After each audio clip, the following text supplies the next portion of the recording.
বিপাকে পড়লেন দিলীপ ঘোষ। গাড়ি ঘিরে গো ব্যাক স্লোগান উঠল বিজেপি কর্মীদের, উঠল তৃণমূলের দালাল দিলীপ স্লোগানও। কোলাঘাটে বিজেপি কর্মীদের বিক্ষোভের মুখে দিলীপ ঘোষ তার গাড়ি ঘিরে ধরে বিক্ষোভ দেখান স্থানীয় বিজেপি কর্মীরা। গাড়ি থেকে নেমে এসে কর্মীদের সঙ্গে বচসায় জড়িয়ে পড়েছেন দিলীপ ঘোষ। আসুন আপনাদের সেই ভিডিওটা দেখাই, দেখুন। लेकिन ये ग्रुपिज्म चलेगा नहीं, ये दलाली चलेगा नहीं।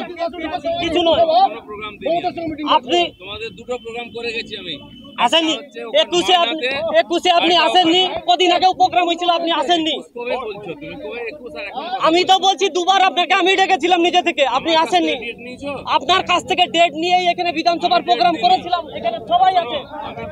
আমি বলেছি আপনি খাবেন, কোনো অসুবিধা নেই, আমাদের কোনো অসুবিধা নেই। না, আপনি আসতেই পারেন, আপনি যে কোনো বাড়িতে যার ইচ্ছা বাড়িতে যেতে পারেন, কিন্তু এটা পার্টির লোক ব্যবহার করা হয়েছে। আপনি কি বলছেন?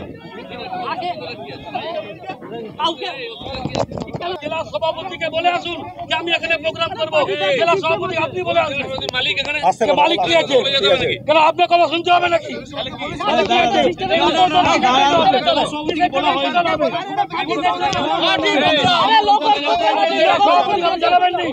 আপনি উপজল করবেন, জেলা সভাপতি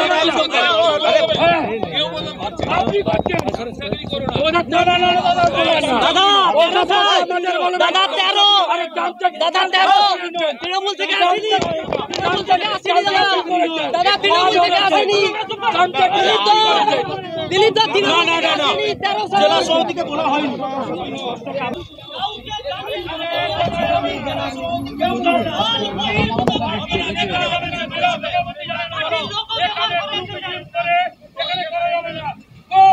দাদা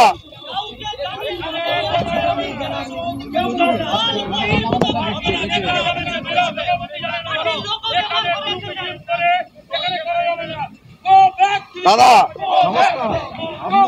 যখন আমি 7,000 টাকা করে দিয়েছিলাম, 3 দিন জলে ভিজে সামনে বলছি, না সামনে বলেছি আরে এসব কেন দিচ্ছেন? দাদা দাদা ও ব্যাগ কেন দিচ্ছেন?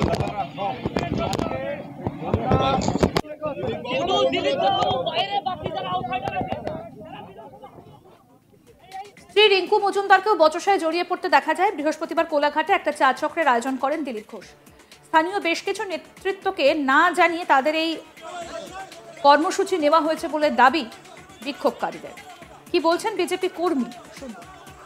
2019 সালে প্রথম যখন মেছেদাতে আসে, আমি 60,000 টাকা তুলে দিয়েছিলাম এই প্রোগ্রাম হওয়ার জন্য, এই দিলীপ দার জন্য। আমরা রক্ত দিয়েছি। কালকে দিলীপ দা যে ব্যবহার করেছে, আমাদের কর্মীরা সবাই দুঃখিত। আমরা এই দিলীপ দার প্রতি আমাদের কাল পর্যন্ত শ্রদ্ধা, ভক্তি, সম্মান সব ছিল, কিন্তু কালকের পর সব ধুয়ে মুছে একাকার হয়ে গেছে। আমরা দিলীপ ঘোষকে আমাদের লিডার মানি না। যদি কেন্দ্রও চাপি দেয়, আমরা মানি না, এই দিলীপ ঘোষকে আমাদের লিডার মানি না। অন্যদিকে দিলীপ ঘোষের দাবি, পার্টিতে নতুন কিছু লোক এসেছে, তারাই এই বিশৃঙ্খলা করার চেষ্টা করছে, পার্টিকে কবজা করতে চাইছে। পুরনো কর্মীরা বসে গিয়েছেন, এরা যদি যোগ্য কর্মী হতেন তাহলে এই খারাপ ফল হতো কেন? বিজেপি কর্মীরা তার গাড়ি ধরে বিক্ষোভ দেখান। लेकिन ये ग्रुपिज्म चलेगा नहीं, ये दलाली चलेगा नहीं। কিছু নয়, আপনি তোমাদের দুটো প্রোগ্রাম করে গেছি আমি। আসেননি 21 আপনি আসেননি, কদিন আগেও প্রোগ্রাম হয়েছিল আপনি আসেননি। কবে বলছো তুমি? কবে 21 আর এখন? আমি তো বলছি দুবার আপনাকে আমি ডেকেছিলাম নিজে থেকে, আপনি আসেননি।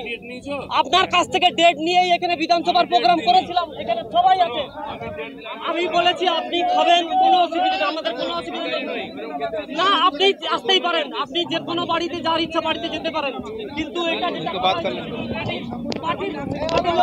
প্রসঙ্গত বলি, মুখ্যমন্ত্রী মমতা ব্যানার্জির ডাকে দীঘায় জগন্নাথ মন্দিরে যান দিলীপ ঘোষ, যা বিজেপি ভালোভাবে নিচ্ছে না, কিন্তু তাতে দিলীপ ঘোষের কোনো মাথা ব্যথা নেই। কি বললেন তিনি শুনবো। এই ঘটনাকে নিয়ে বহু রকম তর্ক বিতর্ক শুরু হয়ে গেছে। ভগবানকে তর্কের উপরেই রাখা উচিত, কিন্তু অভ্যাসবশত অনেকে বিতর্ক শুরু করেছেন। এবং মজার ব্যাপার, আমি কেন ভগবানের কাছে এসেছি তাতে অনেকের কষ্ট হয়েছে। আমি ছোটবেলা থেকে ভগবানের মন্দিরে যাই, আমি দেখি না কে মন্দির তৈরি করেছে, আমি ভগবানকেই দেখি। আর এটা আমরা জানি যে মন্দির যেই তৈরি করুক ভগবান সবার হয়। কালীঘাটের মন্দির তৈরি করেছে কেউ জানে না, বা তারকেশ্বরের মন্দির কে তৈরি করেছে আমরা জানি না, কিন্তু ভগবানকে দর্শন করতে যাই তখন ভুলে যায়। রাম মন্দির কে তৈরি করেছে সেটাও লোকে ভুলে যাবে, কিন্তু রামকে মনে রাখবে। আমি এসেছি, পশ্চিমবাংলায় সবকিছু তো রাজনীতি হয়, হয়েওছে, কিন্তু আমার খুব মজা লাগছে। আমার পার্টির কিছু লোক খুব কষ্ট পেয়েছে, যে পার্টির কর্মীরা কষ্ট পেয়েছেন, হতাশায় ভুগছেন, কেউ কেউ কিনা। আমি বলছি বিজেপি করতে গেলে হতাশায় ভুগবেন না, চোখের জল ফেলবেন না, কারণ আমরা পার্টি দাঁড় করিয়েছি রক্ত দিয়ে আর ঘাম দিয়ে। যেন বিজেপির কর্মীরা পেছনে তাকায় না, ভয় পায় না, সন্দেহ করে না। যতদিন আমার মনের মধ্যে, আমাদের কর্মীদের মধ্যে সন্দেহ ছিল না, বিভেদ ছিল না, পার্টি এগিয়েছে। যেদিন থেকে এই ধরনের অপসংস্কৃতি ঢুকেছে তখন থেকে পার্টি পিছোচ্ছে।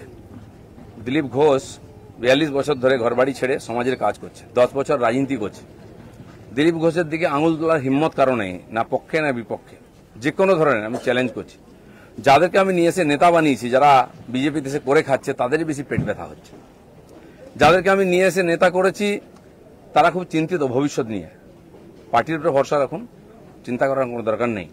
আর দিলীপ ঘোষ পার্টি ছাড়বে কিনা, কোথায় যাবে, অনেকে দুশ্চিন্তাগ্রস্ত, অনেকে আনন্দিত। দুশ্চিন্তা করার দরকার নেই, আনন্দিত হওয়ার দরকার নেই। দিলীপ ঘোষ দরকার হলে রাজনীতি ছাড়বে, কিন্তু পার্টি ছাড়বে না, বিজেপি ছাড়বে না, এটা পরিষ্কার বলে দিচ্ছি। কিছু লোক হয়তো চাইছেন আমি পার্টি ছাড়লে জায়গাটা খালি হবে, সুবিধা হবে, সেটা হওয়ার চান্স নেই। কারণ আমাদের কাছে মিশন, পশ্চিমবাংলায় যতদিন না রাজনৈতিক পরিবর্তন হচ্ছে লড়াই চলবে। আর যে আমার লক্ষ লক্ষ সাথী 10 বছর ধরে আমার সঙ্গে লড়াই করেছেন, দিয়েছেন, প্রাণ দিয়েছেন, পরিবারকে রাস্তায় বসিয়ে দিয়েছেন, সেটাই আমাদের কাছে প্রেরণা। কেউ বলছে 57 জন শহীদ হয়েছে, তারা ভাবছেন যে 21 সালে বোধহয় বিজেপি তৈরি হয়েছে, তা হয়নি। 257 জন শহীদ হয়েছে, রাজনৈতিক শহীদ। সেই শহীদ ভুলিনি, কারণ আমার সময় তারা প্রাণ দিয়েছেন।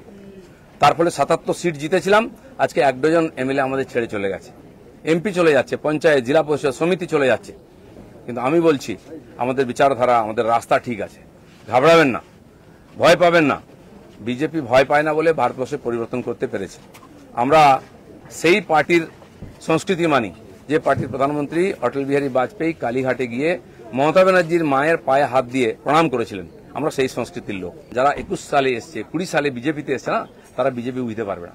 কেউ কেউ আরএসএস দেখাচ্ছে, কেউ কেউ হিন্দুত্ব বোঝাচ্ছে। দিলীপ ঘোষকে হিন্দুত্ব বোঝাবেন না। আমার কাটলে গায়ে হিন্দুর রক্ত বেরোবে, বিজেপির রক্ত বেরোবে। বাকিদের গায়ে কি রক্ত আছে আমি জানি না, কারণ বহু জায়গায় ঘুরে এসছেন তারা। কে বড় বড় কথা কারা বলছে? যারা মমতা ব্যানার্জি আঁচলের তলায় থেকে নেতা হয়েছে। আরো বড় বড় কথা বলছে, অনেকে চরিত্রের কথা বলছে, যারা কালীঘাটের উচ্ছিষ্ট খেয়ে জীবন কাটিয়েছে, আজকে বিজেপির উচ্ছিষ্ট খেয়ে বেঁচে আছে, তারা দিলীপ ঘোষকে ক্যারেক্টার সার্টিফিকেট দিচ্ছে। যারা 4টে বিয়ে করে, 14টা গার্লফ্রেন্ড রাখে, রাত্রের জীবন একরকম, দিনের জীবন একরকম, তারা দিলীপ ঘোষকে ত্যাগী ভোগী বলছে। রাস্তায় দাঁড়িয়ে বলো লোকে কি বলবে? দিলীপ ঘোষ আজকেও রাস্তায় দাঁড়িয়ে আছে, কালো দাঁড়িয়েছিল, আগামী দিনেও থাকবে। আরও আপডেট পেতে দেখতে থাকুন আজ তাক বাংলা। সাবস্ক্রাইব করুন, নোটিফিকেশন পেতে বেল বাটন অপশন প্রেস করুন, হোয়াটসঅ্যাপেও ফলো করুন আজ তাক বাংলা।